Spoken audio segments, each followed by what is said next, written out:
kainuhaan sa sining binalaybay contest nagpasakop man agud ipakita sa online world nga ako ang may kinaadman. Hindi sa ka, kundi sa painis indis sa binalaybay nga ipakita ko sa tanan. Talento nga ginhatag sa akong sang kahit taasan. Dalayawon gid siya sa sining kalibutan. Gani subong, ako na ini pagasugdan. Samtang ako nagapanglakaton sa malawig nga dalanon, akon nga talupangdan mga tao masinlubon.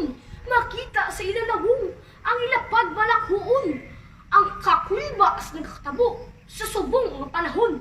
Balita ang makakulugmat nga kamatayon tungod sang halit sa coronavirus nga makalalaton.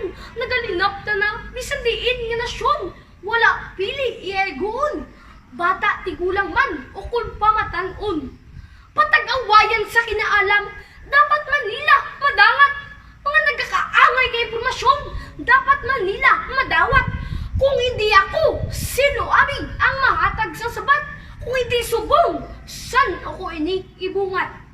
Ganiining mga tao, ako na gintipon. Siyempre, health protocol, dapat po gid sundon. Social distancing kat pagsuksok sa face mask. Sa pagsugod namon, health advisory kag COVID prevention.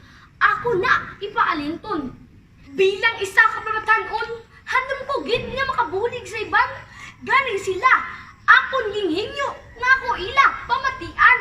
Ang paghatag sa impormasyon, amoy na ang akon napinsaran. Agud ang ila kakulba, pagpalibog, kag kabalaka, mahagan-hagan. Ang pagginunanon, amon na ginsugdan. Akon sila ginsugiran sa mga solusyon kung paano ini malikawan. Ang pagpabakod sa immune system, ang pinaka-importante sa tanan. Mga bitamina kag pagkaon nga dapat nila tumarong kag matilawan. Ila pinagid sa sining bulan sa turismo. Kinahanglan gid nga paybalon ang tagsa ka tawo.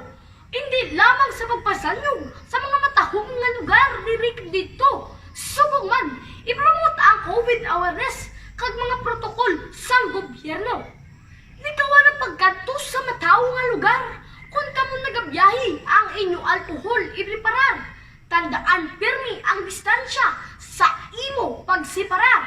Agud ang pagkontak sa iban nga tawo aton mapagar.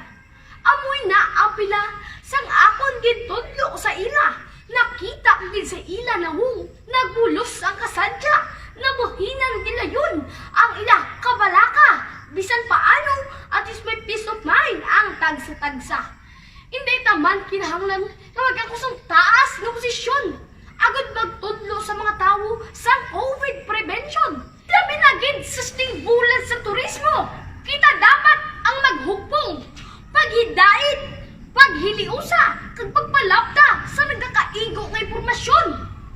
Ikaw